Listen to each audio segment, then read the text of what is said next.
Herkese merhaba arkadaşlar, kanalıma hoş geldiniz. Yepyeni bir video ile karşınızdayız. Arkadaşlar bugünkü videomuzda Türkiye'nin güzeller güzeli Demet Özdemir'den yepyeni görüntüler geldi.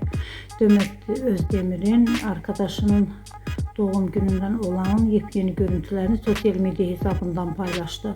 Ben de bu görüntüleri sizler için YouTube kanalımda video halinde sunuyorum arkadaşlar. Umarım beğenirsiniz.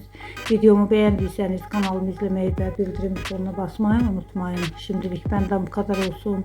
Yeni videomuzda görüşmek üzere. Hoşça kalın.